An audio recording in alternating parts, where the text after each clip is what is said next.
So here's a fun fact. Where did the term gilt, come up from? I did some research on it myself.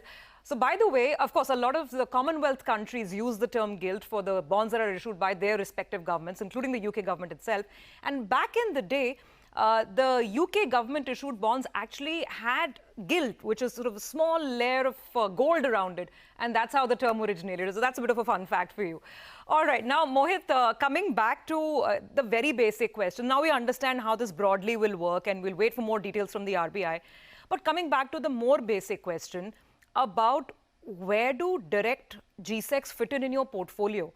We mentioned that there's no credit risk. I mean, the sovereign doesn't default, and we trust in the sovereign, we trust in our government.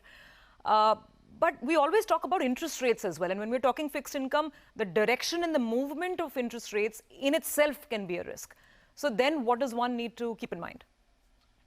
Yeah, Surbhi, so basically, gilts or government bonds are not risk-free, right? One has to really understand, though they are issued by government, so you don't have a default risk or a credit risk, those kind of risks out there. But debt typically is an interplay of yields, credit, and duration, all three.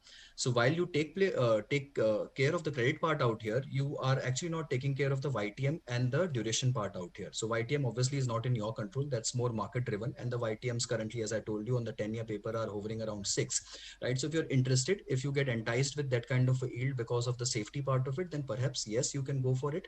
But the duration part is very, very tricky, right? In a scenario where interest rates are likely to go up, and all three of us here can argue whether it will go up in 3 months, 6 months, or next year, but there is no argument that it won't go up, right? So it, in a scenario when it is likely to go up, holding a long dated paper can mean a lot of mark to market losses in your portfolio, basically. And if you're ready to digest that, if you are okay to hold it to maturity, then yes, it is a good strategy. But if you're not, then absolutely stay away from gilts and let the fund managers do that job through mutual funds or through other more playable routes, basically, right?